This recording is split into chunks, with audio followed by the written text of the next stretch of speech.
আবার কি বলো আবার কি বলো রিতেশ?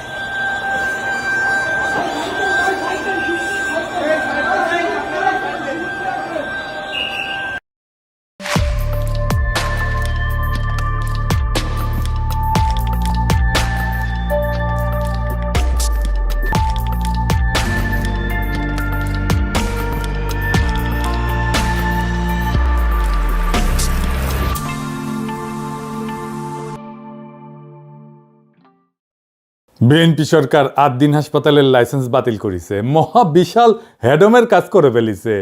কি অবস্থা দেখিছেন তো? আমাদের সময় দেন, আমরা বাচ্চাগুলো রিকভার করি, তারপর আপনারা ব্যবস্থা নেন। এটা গরিবের হসপিটাল তো, এই জন্য এরা লাইসেন্স বাতিল করা হয়েছে, আর কোনো কিছু না। খামের জন্য এতগুলো বাচ্চা মারা যাইতেছে, ওখানে কোনো তদন্ত নাই। কেন ভ্যাকসিন করার কোনো তদন্ত নাই? তাহলে এখানে এটা দূর করে না করছে, তার জন্য আরো পানিশমেন্ট আছে। একটা হসপিটাল বন্ধ করে দিলে কি আসে না এখানে। এখানে যে সুযোগ সুবিধাগুলো পাচ্ছি অন্য কোথাও পাবো না। আর সবচেয়ে বড় কথা হচ্ছে আমার বাচ্চার যে রোগ, এই রোগের অন্য হসপিটাল আছে, এই রোগ কি সেটাই জানে না। বাচ্চা নিয়ে আমরা বের হয়ে যেতাম, লাইসেন্স বন্ধ হয়ে গেছে, এখন আমরা কোথায় যাবো? আপনারা বলেন। স্বাস্থ্যমন্ত্রীর কাছে আমাদের অনুরোধ, আমরা কোথায় যাবো বাচ্চাগুলো নিয়ে? আমার বাচ্চার রিপোর্ট 2 দিন সময় লাগবে, ব্লাড কালচারের রিপোর্ট আছে, তাই না? এখন আমি এই বাচ্চার এই কালচারের রিপোর্ট যদি না কমে, তার ইনফেকশনের পরিমাণ না কমে, আমি অন্য কোথাও নিয়ে আবার রেফার করলাম, আবার টানহাইসরা। প্রত্যেকটা বাচ্চার ভিতরে একই সমস্যা, কারণ আমরা গার্জিয়ান, আমরা ভিতরে ঢুকতেছি প্রতিনিয়ত, জানতেছি এরকম করা উচিত না। আমার একটা আপাতত কথা এতটুকুর ভিতরে আপনারা স্বাস্থ্য মন্ত্রণালয়ে কথাগুলো পৌঁছান যে এত শর্ট টাইমে এটা সম্ভব না করা। আমার জামাই চটপটি বেছে, আমার মায়ের মনে করেন রক্ত কম, আজকে অপারেশন করার কথা ছিল না, ফিরা সাদা রক্ত কিনলেন না। অপারেশন আমি মনে করেন শনিবার ডেট করছে, 60,000 টাকার মতন আমার গেছে গা। ধরেন শরীরে তুই জাজি রাখতো নাইছি, ওখান যদি আমার যাইতে হয় গা, তাহলে আমি ওই মাইয়ার নিয়ে আর জামাই বেছে চট করি, আমি কই টাকা পাই? টাকা কই পাই? ওই হাসপাতালে তো রোগীরা চিকিৎসা নিতেছিল, মরণাপন্ন রোগীরা ছিল, আইসিইউতে রোগীরা ছিল, পোস্ট অপারেটিভে রোগীরা ছিল, কিছুক্ষণ আগে যাদের সার্জারি হয়েছে, সেই সব রোগীরা কি ভয়াবহ সমস্যায় পড়েছে দেখেন। এই লাইসেন্স বাতিলের নোটিশ কখন দেওয়া হয়েছে জানেন? বৃহস্পতিবার, কার্যদিবসের শেষ সময়, যেন কোনো আইনি ব্যবস্থা না নেওয়া যায়। কেমন জাউরামো দেখেন। জাউরামোর ইচ্ছা না থাকলে তো কেউ বাইসা বাইসা সাপ্তাহিক ছুটির আগের মুহূর্তে এই কাম করে না। তো এই জাউরামো কেন? কারণ সরকার গেছে পাগল হইয়া। এটা কথা মনে করাই দিই, আন্তর্জাতিক অপরাধ ট্রাইব্যুনালের নামে বিচারিক হত্যাকাণ্ড বাস্তবায়নের প্রক্রিয়া যখন আগায় চলতেছিল, তখন আমার দেশ পত্রিকায় প্রকাশিত হয় স্কাইপ ক্যান্ডেল। এটা ছিল বিচারের নামে সেই সময় চলমান নাটক নিয়া নিজামুল হক নাসিম এবং আহমেদ জিয়াউদ্দিনের স্কাইপ কথোপকথন। এই কথোপকথনে উঠে আসছিল জুডিশিয়াল মার্ডারের পরিকল্পনা বাস্তবায়নের পুরো চিত্র। ঠিক একইভাবে এখন বিএনপি সরকার পাগলা হইয়া গেছে। তারা যেভাবেই হোক রাজনৈতিক প্রতিপক্ষকে দৌড়ের উপরে রাখবে বলে পাগলের মতো যা ইচ্ছা তাই করতেছে। ইসলামী ব্যাংক খাইয়া দেওয়ার আওয়ামী তরিকা বিএনপি বাধ্য ছাত্রের মতো ফলো করতেছে। শুধু তাই না, আরো আকবারায় যত ইসলামের নামধাম আছে এরম সব প্রতিষ্ঠানের উপরে খড়গগ্রস্ত হয়েছে। তাদের ধারণা হয়েছে এই প্রতিষ্ঠানগুলো আসলে জামাতের প্রতিষ্ঠান, এগুলোরে সাইজ করলে জামাত সাইজ হয়ে যাবে। আমি যতটুকু জানছি এই সাজেশন বিএনপিকে দিচ্ছে ডিজিএফআই, আর সেই প্রেসক্রিপশনে চলতেছে বিএনপি। ডিজিএফআই এর প্রেসক্রিপশনে কাটারানিতে তো হেলিকপ্টারে পলাইতে হয়েছে, আবার বিএনপি সেই ডিজিএফআই এর প্রেসক্রিপশন ফলো করতেছে। কেন বিএনপি এটা বাধ্য ছাত্রের মতো ফলো করতেছে, এটা একটু বিস্তারিত বুঝতে দেখতে হবে। 8 দিনের প্রসঙ্গে আবার ফিরে আসবো, কারণ পুরা বিষয়টার সাথে একটা গভীর রাজনৈতিক প্রশ্ন যুক্ত আছে। তাই পুরাটা না বুঝলে এই 8 দিনের প্রবলেমটা, চিত্রটা, ইসলামী ব্যাংকের প্রবলেমটা পরিষ্কার হবে না। আসেন সেটা একটু বুঝে দেখি, একটু অন্য দিকে যাইতেছি। বিএনপিরে বোঝানো হয়েছে হাসিনা পতনের পরে বাংলাদেশে ইসলামপন্থার উত্থান হয়েছে, তুমি সামলাইতে পারবা না, তাই আওয়ামী বাম সব মিলা ইসলামপন্থীদের ঠেকাও, সবাই একসাথে নাও। সব গর্ত থেকে বাইরে হয়েছে। আওয়ামী লীগ নানা জায়গায় মিছিল করতেছে, ইন্ডিয়ান হাই কমিশনার বেনাপোল দিয়ে বুক ফুলায় ঢাকায় ঢুকায় কয় আমাদের অভিন্ন স্বপ্ন, আমরা একসাথে চলবো, আমরা একসাথে একটা কত বড় জাতি গোষ্ঠী হইতে পারি। কি কইছে তার মানে হইতেছে আমরা একটা দেশ হইয়া যাই। আমি একটাই কথা বলতে পারি, আমাদের যা পপুলেশন আছে 140 কোটি, আর ওতে আমি 20 কোটি অ্যাড করে দিই, তাহলে 160। আমি যা এখানটা করতে চাই ওইটা 140 নাই, 60 অ্যাডেড, এখান থেকে 20 অ্যাড করে দিচ্ছি, তাহলে যা হবে একসঙ্গে হবে, বুঝেছো? আলাদাভাবে আমি ভাবছি না, আমার মনে ওইটা ঢুকছেই না। দেখুন তো, হেঁটে চলে এলাম, মনে হচ্ছে না যে আমি বাংলাদেশে এসেছি। ওইটা দেখতে হলো, তাকে বললো হ্যাঁ আপনি বাংলাদেশের বর্ডারে, এমনি মনেই হচ্ছে না। সবসময় আমি বলি একই আকাশ, একই বাতাস, একই যন্ত্রণা। তাহলে আমরা মিলে মিশে ভিসার সব বললে আমার সব মাথায় আছে, একটা খালি বলে যায় সবাই খুশি হবে, ওই কাজটা করবো। দেখেছেন? হ্যাঁ, তো মাদারবোর্ড তো স্বপ্ন অখণ্ড ভারত, অভিন্ন স্বপ্ন কেমনে হয় আমাদের, কেমনে ইন্ডিয়া কামব্যাক করেছে দেখেন। আবার এর চারপাশে হাই কমিশনের চারপাশে সেই আওয়ামী লীগ আমলের মতোই লোকজন ঘিরা ধরিছে, দেখেছেন? এটাই হইতেছে কামব্যাক। সেজন্য তো দেখছেন জুলাই যোদ্ধাদের উলঙ্গ কইরা পিটায় নেত্রকোনায়, জুলাই স্তম্ভে আগুন দেয়, মাহাদিরের দৌড়ানি দেয়, আর নটি শাওন উল্লাস করে সেটা দেখা। আবার দেখেন ফুন্দের আলো কি করতেছে, তারাও কামব্যাক করছে, একই সাথে কি টাইটেল করছে দেখেন। ধরেন আওয়ামী লীগের কোনো ফ্যাসিস্ট এমপি মন্ত্রী মারা গেল, প্রথম আলো কি লিখবে? মারা গেলেন অমুক, তার সাথে একটা ভালো বিশেষণ ইউজ করবে, বলবে বর্ষিয়ান রাজনীতিবিদ। দেখেন বাংলাদেশের সবচেয়ে ক্রিমিনাল পলিটিশিয়ান তোফায়েল নিয়ে লিখেছে কি দেশের রাজনীতিতে নাকি স্মরণীয় হয়ে থাকবে, অথচ মাদের ক্ষেত্রে টোনটা দেখেন। পারলে একটা গালিও অ্যাড করে দিত ওই টাইটেলের সাথে, কই তো থানা পুরাই দিছি, হুমকি দেওয়া, সেই বৈষম্য বিরোধী ছাত্র নেতা এখন ধাওয়া খায় থানায় এসে লুকাইছে, এভাবে লিখতো পারলে। তো ধাওয়া দিছে কে? সে কেন থানায় আশ্রয় নিচ্ছে? তার মানে পরিস্থিতি এমন পর্যায়ে গেছে যে তার উপরে যে একটা অ্যাটাক হয়েছে, থানায় আশ্রয় নিতে বাধ্য হয়েছে, তো এটা তো থানায় আশ্রয় নিতে বাধ্য, তাকে তো ধাওয়া হয়েছে, তো ক্রাইম। এই ক্রাইমকে ফোকাসে রাখা হয় নাই। যদি ক্রাইমকে ফোকাসে না রাখবে তাহলে সংবাদপত্রে কাজ কি? থানা পুরাই দিছি বলে মায়েদের সেই বক্তব্য তো তখনই সেটেল হয়ে গেছে। এখন ওইটাকে একটা ব্যাক স্টোরি হিসেবে না মাদের উপরে হামলার চেষ্টাকে জাস্টিফাই করা হইতেছে। এটাই ফুন্দের আলো, এটাই দিল্লি স্টার, ভিকটিমকে মক করতেছে। এটা কোন ধরনের সাংবাদিকতার জাউরার জাউরা ভাই? এই আবার একটা জাউরা সিল মেরে দেন ফন্দের আলোরে আর মতিউর রহমানকে। এটা তো আসলে লীগের অ্যাক্টিভিজম। লীগ যা বলতো তাই প্রথম আলো বলে, লীগের যা কিছু রাগ ক্ষোভ প্রথম আলো সেগুলো সবগুলো পোষে। আওয়ামী লীগ মাঠে নামতেছে, ইন্ডিয়া কামব্যাক করতেছে, ফুন্দের আলোর আওয়াজ বাড়তেছে, সব এক সুতায় বাধা। একবার পাবলিক জ্বালায় দিছে ফুন্দের আলো, তারপরে শিক্ষা হয় না, এদের শিক্ষা হয় না। ফুন্দের আলো দিল্লি স্টার শুধু ইন্ডিয়ান মিডিয়া না, তারা নিজেরাও ফ্যাসিস্ট। ফুন্দের আলো দিল্লি স্টার যতদিন বাংলাদেশে থাকবে ততদিন আওয়ামী লীগ ফিরে ফিরে আসবে। এইবার আসেন দেখি এই 8 দিনকে আসলে জামাতে প্রতিষ্ঠান, ইসলামী ব্যাংকে আসলে জামাতে প্রতিষ্ঠান। জামাতে ইসলামী সরাসরি মালিকানায় না থাকলেও জামাত প্রভাবিত প্রতিষ্ঠান তো বটেই, এটা তো কেউ অস্বীকার করে না। আর এটাই হইতেছে ওদের বিপদ। প্রথমত এই প্রতিষ্ঠানগুলো অন্য প্রতিষ্ঠানের চাইতে ভালো ফাংশন করে, সেবা দেয় মূলত নিম্নবিত্ত এবং দরিদ্রদের, মানসম্পন্ন সেবা দেয় কম পয়সায়। প্রতিষ্ঠানগুলোতে ইসলামপন্থীদের চাকরি বাকরি হয়। বাংলাদেশে তো অনেক প্রতিষ্ঠানে দাঁড়িয়ে থাকলে চাকরি হয় না, এটা তো সত্য কথা। আর সবচেয়ে বড় কথা, একটা অল্টারনেট গভর্নেন্সের চিত্র তারা উপস্থাপন করতে পারতেছে। আর্থিক প্রতিষ্ঠান আমরা চালাইলে এরকম হইতো, তারা দেখাইতে পারে। স্বাস্থ্য ব্যবস্থা আমরা চালাইলে এরকম হইতো, তারা দেখাইতে পারে। একটা প্রশ্ন করি, বিএনপির কি ব্যবসা নাই? আওয়ামী লীগের ব্যবসা নাই? আছে, হোটেল আছে। আব্দুল আল মিন্টুর ন্যাশনাল ব্যাংক আছে না? সালমান এফ রহমানের বেক্সিমকো সাম্রাজ্য আছে না? মিজানুর রহমান সিনার একমি আছে না? আর এই যে আমাদের সমাজ কল্যাণ মন্ত্রী জাহিদ ভাই, ওনার তো ফার্মা আছে, হাসপাতালও আছে। টিপু মুন্সি আওয়ামী লীগের নেতা, হাসপাতাল আছে না? এই যে এভার কেয়ার, চাঁদ আব্বাসের ঢাকা ব্যাংক আছে না? তাইলে জামাত ঘরানা প্রতিষ্ঠানে বারবার হাত পড়ে কেন? ইসলামী ব্যাংক দখল হয় কেন? 8 দিনের লাইসেন্স বাতিল হয় কেন? একটার পর একটা প্রতিষ্ঠান টার্গেট হয় কেন? কারণ সব ব্যবসা সমান না। মিন্টুর ব্যাংক, চাঁদ আব্বাসের ব্যাংক, লীগের নেতাদের হাসপাতাল, এই প্রতিষ্ঠানগুলো কি করে? টাকা বানায়, মালিকের পকেটে ভরে। এটা হইল ভাড়াখোর পুঁজি, ইংরেজিতে বলে রেন্ট সিকিং ক্যাপিটাল।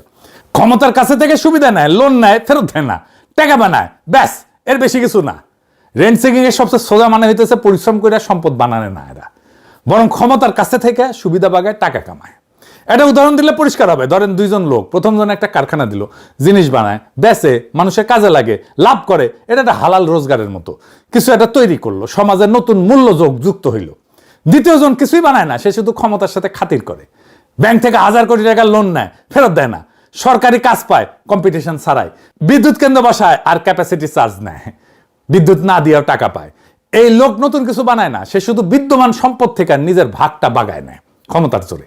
এই দ্বিতীয় ধরনটাই হইতেছে রেন্ট সিকিং, বাংলায় বললে ভাড়াখোর পুঁজি, বা আরো সোজা বাংলায় বললে সুবিধাভোগী লুটেরা ব্যবসা। এই প্রতিষ্ঠানগুলো একটা জিনিস কোনোদিন করে না, এরা দেখায় না যে আমরা চালাইলে দেশটা কেমন হইতো। এরা কোনো বিকল্প আঁকে না, শুধু লুটে। এখন উল্টা দিকটা দেখেন, 8 দিন গরিব মানুষের মানসম্পন্ন সেবা দেয়। ইসলামী ব্যাংক নিম্নবিত্তের কাছে পৌঁছায়। এই প্রতিষ্ঠানগুলোতে দাড়িওয়ালা লোকের চাকরি হয়, যেটা বাংলাদেশের অনেক জায়গায় হয় না। দাড়ি দেখলে দরজা বন্ধ, আর এরা ভালো ফাংশন করে, এটা অনেকে মানে। এই দুইটার মধ্যে আকাশ পাতাল ফারাক, আর এই ফারাকটাই হইল আসল গল্প। কি গল্প? জামাত ঘরানা প্রতিষ্ঠান যখন গরিবের ভালো সেবা দেয়, ভালো চলে, তখন সেটার নিছক ব্যবসা থাকে না, সেটা একটা প্রস্তাব হয়ে দাঁড়ায়। প্রস্তাবটা কি? আর্থিক প্রতিষ্ঠান আমরা চালাইলে এমন হইতো, স্বাস্থ্য ব্যবস্থা আমরা চালাইলে এমন হইতো, সরকার আমরা চালাইলে এমন হইতো। বুঝতে পারতেছেন? এটা একটা বিকল্প শাসনের ছবি দেয়। ক্ষমতায় যাওয়ার আগেই প্রমাণ হাতে নিয়ে দাঁড়ায় আছে, দেখো আমরা পারি। আর এটাই শাসকের জন্য সবচেয়ে বড় বিপদ। কারণ একজন শাসকের সবচেয়ে গভীর দাবিটা কি? আমি ছাড়া কেউ এই দেশটা চালাইতে পারবে না, বিকল্প নাই, তাই না? সবসময় হাসিনাও তাই, তারেক রহমানও তাই। এই প্রতিষ্ঠানগুলো ঠিক এই দাবিটার গায়ে হাত দেয়, জলজ্যান্ত প্রমাণ হয় বলে। বিকল্প আছে, লুটেরা ব্যাংক সহ্য করা যায়, কিন্তু একটা কাজ করা বিকল্প সহ্য করা যায় না। ইটালিয়া চিন্তক আন্তোনিও গ্রামসি একটা কথা বলছিলেন, রাষ্ট্র মানে খালি সরকার, পুলিশ, আদালত না। রাষ্ট্র মানে এইগুলোর সাথে আরেকটা জিনিস, সিভিল সোসাইটি, স্কুল, হাসপাতাল, ব্যাংক, সংগঠন, মসজিদ, মাদ্রাসা। ক্ষমতার টিকা থাকে এই প্রতিষ্ঠানগুলোর মধ্যে দিয়ে, মানুষের সম্মতি তৈরি করে এরা। গ্রামসি বলতেন, যদি কেউ ক্ষমতাকে চ্যালেঞ্জ করতে চায়, তাহলে তাকে একটা সিভিল প্রতিষ্ঠানগুলোর ভিতরে একটা পাল্টা শক্তি বানাইতে হবে। উনি নাম দিছিলেন কাউন্টার হেজিমনি, পাল্টা আধিপত্য। জামাত ঘরানা প্রতিষ্ঠানগুলো এইটা করতেছে, জানায় অথবা অজানায়, জেনে করুক আর না জেনে করুক। এরা একটা পাল্টা সিভিল সোসাইটি বানাইছে, রাষ্ট্রের অনুমতি ছাড়াই। এরা নিজের বৈধতা উৎপাদন করে, নিজের জনভিত্তি বানায়। এখন বুঝেন, শাসকের কাছে টিপু মুন্সির এভার কেয়ার কেন কোনো হুমকি না? সামিটের বিদ্যুৎ কেন্দ্র কেন কোনো হুমকি না? কেন সামিট টাকা পায়? আদানির বিদ্যুৎ কেন্দ্র কেন কোনো হুমকি না? সালমান রহমানের বেক্সিমকো কেন কোনো হুমকি না? ওইটা পাল্টা আধিপত্য বানায় না, কিন্তু 8 দিন ইসলামী ব্যাংক এরা বানায়। এরা এই কারণেই টার্গেট, কারণ এই প্রতিষ্ঠানগুলো একটা কাজ করে, ক্ষমতায় যাওয়ার আগেই দেখায় দেয় ক্ষমতায় গেলে কি করবে। এটারে বলা যায় একটা পূর্বাভাস, ভবিষ্যতের একটা ছোট্ট নমুনা, আজকে হাতে নাতে দেখানো। রাষ্ট্রের ভেতরেই যেন একটা ছোট বিকল্প রাষ্ট্রের বীজ। শাসক এইটাকে দেখে অস্তিত্বের প্রতি হুমকি হিসাবে, কারণ এটা সব কথা না, এটা প্রমাণ। প্রমাণের বিরুদ্ধে তর্ক তো চলে না। তাহলে তারা এগুলো ভাঙবে কিভাবে? শাসক যদি এই প্রতিষ্ঠানগুলো আদর্শ দিয়ে হারাইতে না পারে, কারণ সেবা ভালো, মানুষ পছন্দ করে, তাইলে হারাবে কিভাবে? আইন দিয়া, প্রশাসন দিয়া, লাইসেন্স বাতিল করিয়া, বোর্ড দখল করিয়া, অনিয়ম পাওয়া গেছে বলে তদন্ত বসাও, বাংলাদেশ ব্যাংক দিয়ে বোর্ড ভেঙে দাও, স্বাস্থ্য অধিদপ্তরকে দিয়ে লাইসেন্স বাতিল করো। কিন্তু আসল লক্ষ্য কি? প্রতিষ্ঠান না, আসল লক্ষ্য প্রতিষ্ঠানটা যে বিকল্প শাসনের ছবি আঁকতেছিল, সেই ছবিটা মুছে দেওয়া। আসল কাজ ওই দেখায় দেওয়ার ক্ষমতাটা নিভায় দেওয়া, যাতে কেউ আর কোনোদিন বলতে না পারে ওদের হাতে দিলে তো ভালো হইতো, ভালো চলতো, দেশটা ভালো চলতো। এইটারে দুনিয়ায় বলে লফেয়ার, ওয়ারফেয়ারের মতো। আইনকে অস্ত্র বানানো, সরাসরি নিষিদ্ধ করে না, গুলি করে না, বৈধতার মুখোশ পরে আইন প্রশাসন দিয়া প্রতিপক্ষকে নিঃশেষ করে দেয়। রাশিয়ার পুতিন এই যে খোদেরকোভস্কির তেল কোম্পানি কর মামলায় ফেলায় দেউলিয়া করে দিছিল, নাই করে দিছে। তুরস্কের দোকানও গুলেন ঘরানার ব্যাংক, হাসপাতাল, স্কুল হাজারে হাজারে বাজেয়াপ্ত করছে। ইন্ডিয়াতে অ্যামনেস্টির অ্যাকাউন্ট জব্দ করিয়া তারাই দিচ্ছে অ্যামনেস্টি ইন্টারন্যাশনালকে। একই খেলা। আর বাংলাদেশেও সে একই খেলা চলতেছে। জামাত ঘরানা প্রতিষ্ঠানের বিপদটা তাদের টাকায় না, বিপদটা তাদের বৈধতায়। এরা রাষ্ট্রের পাশে দাঁড়ায় একটা পাল্টা শাসনের জলজ্যান্ত প্রমাণ দেখায়। আর ঠিক এই কারণে এদের ভাঙা হয়। ভাঙা হয় বাজারে না, ভাঙা হয় আইন আর প্রশাসনের অস্ত্রে। লীগের লুটেরা ব্যাংক টিকা থাকে, কারণ ওইটা কোনো বিকল্পের ছবি দেয় না। আর 8 দিন ইসলামী ব্যাংক এরা ছবি দেয়, আর যে ছবি দেয় সেই ছবিটাই মুছতে হয়। এটা মাথায় রাখলে, আর এটা প্রত্যেকটা লাইসেন্স বাতিল, প্রত্যেকটা বোর্ড দখল, ব্যাংক দখল, এটার মানে বুঝতে পারবেন। প্রশ্নটা এটা না যে অনিয়ম হয়েছে কিনা, প্রশ্নটা সবসময় এইটাই যে প্রতিষ্ঠানকে একটা বিকল্পের স্বপ্ন দেখায় কিনা। দেখালে শেষ। বহুত হ্যাদম দেখাইছেন। হ্যাঁ, আসেন দেখাই। এই বাচ্চা মেয়েটা 250 টাকায় ডায়ালাইসিস পাইতো, সেটা বন্ধ করে দিচ্ছেন। আমার নাম ফাহিমা, বাড়ি মাগুরা। এই কিডনির সমস্যা ছোটবেলার থেকে। পিজি হসপিটালে হয়েছে 7 মাস মতো, সপ্তাহে 2 দিন। না, এখানে কোনো সমস্যা নেই। এটা আমাদের পেশেন্ট, এর নাম ফাহিমা, এর বাসা মাগুরা, এর বয়স 14 বছর। আমাদের এখানে গত বছর 2025 সালের 14ই আগস্ট থেকে আমাদের এখানে ডায়ালাইসিস পাচ্ছে। রেগুলার ডায়ালাইসিসে আসে সপ্তাহে 2 দিন। এই পেশেন্ট আমাদের এখানে, আমাদের দরিদ্র একটা ফান্ড আছে 250 টাকা, সেই 250 টাকায় ডায়ালাইসিস পাচ্ছে। দেখেছেন, বহুত হ্যাডম আপনাদের। এরকম 15,000 ডায়ালাইসিস রোগী চিকিৎসা পাইতেছিল এই 8 দিনে। আসিলেন হ্যাডমালা। বাংলাদেশের সবচেয়ে এফিসিয়েন্ট অ্যাম্বুলেন্স সেবা বন্ধ করে দিচ্ছেন। দেখেন 80 টাকার ভিতরে, ঢাকার ভিতরে। আমার আর আগেও একটা বেবি এখানে হয়েছে, আমি এখানে ভালো সেবা পাচ্ছি। এবং এখন আমারও ভেবে হওয়ার জন্য নিয়ে আসছে। শুরুর দিকে এই সেবা ছিল একদম ফ্রি। জ্বালানি তেলের দাম বাড়ায় তা হয় 150 টাকা। এখন ঢাকার ভেতরে মাত্র 380 টাকায় মিলছে দ্রুততম মানবিক সেবা। দেখেছেন আপনাদের প্রচুর অ্যাডম। ঢাকা শহরের দরিদ্র আর নিম্নবিত্তের মানসম্পন্ন হাসপাতাল বন্ধ করে দিয়েছেন। দেখেন কি বলে ওরা। আগামীতে আমি কোথায় যাব? আমার তো এত টাকা নাই ভাই, আমার প্রতিদিন লক্ষ লক্ষ টাকা ইনকাম নাই, আমি কোটিপতির সন্তান না, আমি কোথায় যাব আমার বাচ্চাকে নিয়ে সেটা বলেন। ওই বাচ্চা যদি মারা যায় সরকার কি দেবে? কি দেবে ওই বাচ্চার বাবা মাকে? আইসিইউ এনআইসিইউ তে একদিন দুই দিনের বাচ্চাও ভর্তি আছে, হঠাৎ করে যে লাইসেন্স বাতিল করে দিল, এই বাচ্চাগুলো এই পেশেন্টগুলো নিয়ে যাবে কোথায়? তিনবার দিলে ঢাকা শহরের মধ্যবিত্ত লোকেরা, রিকশা চালকরা কোথায় যাবে? ঢাকা মেডিকেলে প্রতিদিন রুগী মারে কটাই চলে। দেখেছেন আরেকটা দেখেন কি বলে। অনেক ডাক্তার আছে ওরা পকেটে টাকা দিয়ে পর্যন্ত চিকিৎসা করে। আমার বাচ্চারা কবির স্যার ওনার পকেটে টাকা দিয়ে চিকিৎসা করতেছে। আমি ড্রাইভার বের করতে পারতেছি না স্যার, নিজে টাকা দিয়ে আমার বাচ্চা বলে যাচ্ছে শহরে কোথায় যাব? দেখেছেন? হ্যাঁ আপনারা জিতছেন, এখন আপনারা জিতছেন, যান আপনারা ফার্স্ট হয়েছেন। বহুত হ্যাডম আপনাদের। ক্ষমতায় থাকলে নিজেদেরকে অনেক হ্যাডোমালাই মনে হয়। হাসিনাও মনে করতো, সোহরাওয়ার্দীর বডিগার্ড নিজেও মনে করতো এই হাসপাতাল অন্যায়ভাবে বন্ধ করাটা বিএনপির অন্ধকার ইতিহাসের সাথে যুক্ত হয়ে থাকবে। এই কাম কইরা কত মজলুমের অভিশাপ বদদোয়া কামাইছেন তার ইয়ত্তা নাই। হ্যাডমের হিসাব বাদ দেন, শুধু একটা মুখ মনে রাখেন, ওই বাচ্চা মেয়েটার মুখ। তাই 2 বার যার শরীরের রক্ত মেশিনে শোধন হইতো 250 টাকায় মাত্র। আজকে যার সামনে শুধুই অন্ধকার, তার মা কাকে বলবে যে আমার মেয়েটারে বাঁচান? কোন অফিসের দরজায় গিয়ে বলবে? পোস্ট অপারেটিভ ওয়ার্ডে যে রোগীটা সবে অপারেশনের পর চোখ খুলছিল, তার এখন কোথায় নেওয়া হবে? আইসিইউ যে মানুষটা একটা শ্বাসের জন্য লড়তেছিল, তারপরে সেই শ্বাসটার দাম কে দেবে? এরা কেউ জামাত করে না, এরা কেউ বিএনপিও করে না, এরা শুধু গরিব। এদের একমাত্র অপরাধ এরা গরিব হইয়া বাঁচতে চাইছিল। আর আপনারা বৃহস্পতিবার বিকালে ছুটির ঘন্টা বাজার আগেই একটা কাগজে সই কইরা তাদের সেই বাঁচার অধিকারটা কাইরা নিলেন। আপনারা ভাবতেছেন প্রতিষ্ঠান বন্ধ করছেন, জামাত সাইজ করছেন, বিকল্পের ছবি মুছছেন। না, আপনারা একটা মেশিন বন্ধ করেন নাই, আপনারা একটা মানুষের নিঃশ্বাস বন্ধ করছেন, আপনারা একটা ভবনে তালা দেন নাই, আপনারা হাজারটা পরিবারের শেষ ভরসার দরজায় তালা দিয়ে দিয়েছেন। ইতিহাস সব মনে রাখে। হাসিনা ভুলে গেছিল যে রক্তের হিসাব একদিন দিতে হয়। আপনারা ভুলে যেতেছেন, কিন্তু যেই মা আজকের রাতে তার সন্তানের জন্য কাঁদতেছে, যে রোগী আজকের রাতে বিনা চিকিৎসায় ছটফট করতেছে, তাদের চোখের পানি আসমানে গিয়া পৌঁছাইবে। আর মজলুমের সেই চোখের পানির সামনে দুনিয়ার কোনো হ্যাডম, দুনিয়ার কোনো ক্ষমতা, কোনো ডিজিএফ এর প্রেসক্রিপশন টিকে না।